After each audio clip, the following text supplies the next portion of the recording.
Assalamu alaikum. The countdown has begun.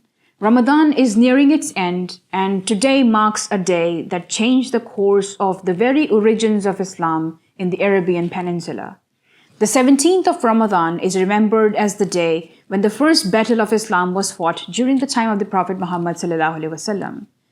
The Battle of Badr is known for various reasons: the divine intervention, the way it shifted the power dynamics, and the courage, bravery, and resilience shown by 313 Muslims at the time.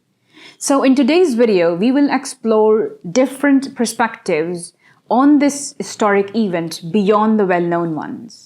We will also talk about the why, how, and what behind these. So without any further ado, let's get right into the video. At number 1, we have Youm al Furqan. In Surah Al-Anfal, Allah subhanahu wa ta'ala mentions Yaum al-Badr as Youm al Furqan, and I quote, "If you truly believe in Allah and what we revealed to our servant on that decisive day when the two armies met at Badr." The Battle of Badr was a defining moment in Islamic history.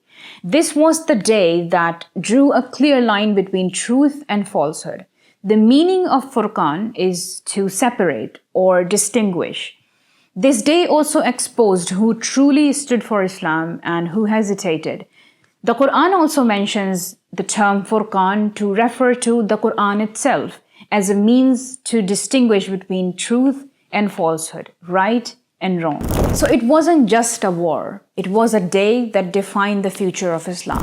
The second perspective we have is about how the Battle of Badr laid down the ethics of warfare. Badr established that war was not just about power or wealth, it was about justice. Allah reminds us in the Quran, "Fight in the way of Allah. Those who fight you, do not transgress. Indeed, Allah does not love transgressors." Al-Baqarah. Even in battle, the Prophet Muhammad ﷺ gave strict instructions: no harming women, children, elderly, or non-combatants. No mutilating bodies, no killing prisoners unnecessarily.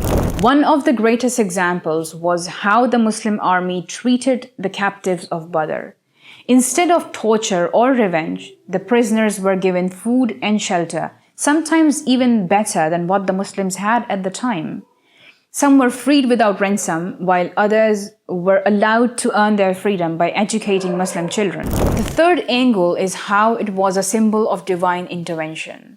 We all know how the Muslims were outnumbered, 313 against 1,000, armed with barely anything. But this battle was more about trust in Allah subhanahu wa ta'ala. And one of the clear signs of divine intervention was the arrival of the angels. Allah mentions it in Surah Al-Anfal, "Remember when you cried out to your Lord for help. He answered, I will reinforce you with 1,000 angels, followed by many more." Another sign was the sudden rainfall before the battle began.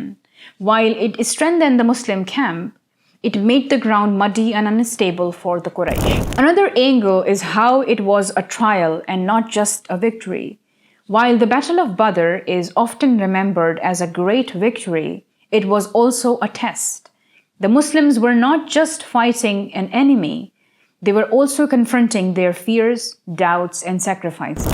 Allah mentions this test in the Quran, "Just as your Lord brought you out of your home for truth, even though a party of the believers disliked it."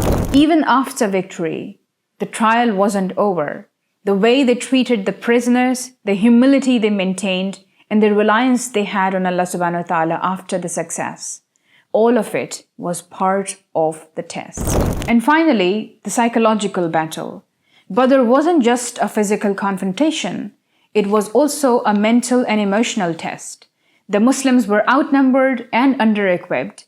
They also had to battle fear, doubt, and the weight of standing for the truth. For the Muslims, the biggest challenge was facing an enemy that included their own relatives.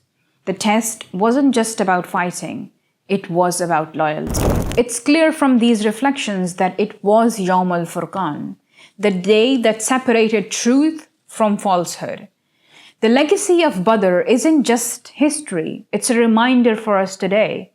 The same Allah who helped 313 against 1,000 is the one who helps those who rely on him. May we learn from the courage, trust, and sacrifice of the Sahabas who stood that day and apply those lessons in our own lives. Assalamu alaikum.